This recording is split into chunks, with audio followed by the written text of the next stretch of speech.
Apocalypse chapitre 5, nous continuons, nous voyons le verset 9. Alors, il dit, il chantait un chant nouveau. Tu es digne de prendre le livre et d'en briser le sceau, car tu as été mis à mort et par ton sacrifice, tu as acquis pour Dieu des gens de toute tribu, de toute langue, de tout peuple et de toute nation. Tu as fait d'eux un royaume des prêtres pour servir notre Dieu et ils régneront sur la terre.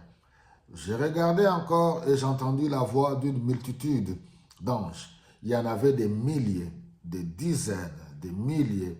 Ils se tenaient autour du trône, des êtres vivants et des anciens, et ils chantaient d'une voix forte.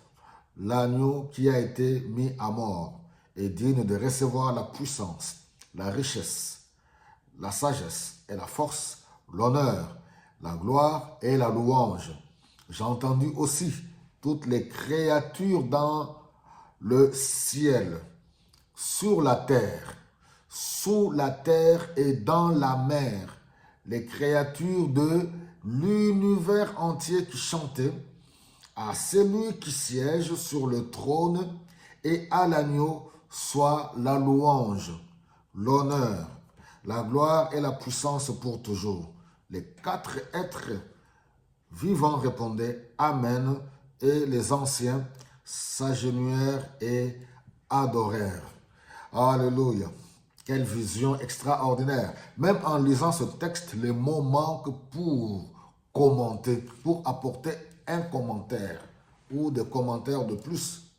Parce qu'à la lecture de ce passage, de cette extraordinaire vision de Jean dans l'île de Patmos, ne peut que nous pousser à nous prosterner devant l'agneau de Dieu, devant le roi des rois, devant le Seigneur du Seigneur, nous prosterner devant l'alpha et l'oméga, nous prosterner devant celui qui a créé les cieux et la terre, le célébrer. Je vous invite tous de sortir des débats stériles, inutiles, qui ne peuvent pas apporter le salut, oui, ni à vos âmes, ni à votre quotidien, mais de célébrer, d'entrer, oui, dans ce cortège de célébration universelle.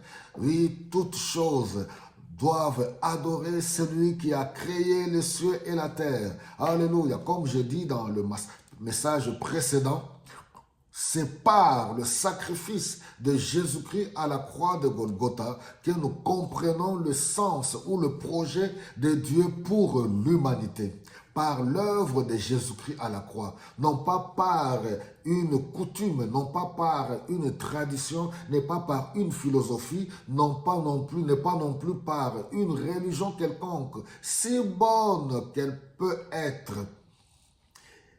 Il n'y a rien en dehors de Jésus-Christ par son sacrifice qui fait que nous sommes devenus, oui, les sacrificateurs, un peuple acquis par Dieu, un peuple qui lui appartient, un peuple, oui, qui est à sa disposition, un peuple béni et heureux qui est appelé à vivre pour l'éternité avec son Seigneur.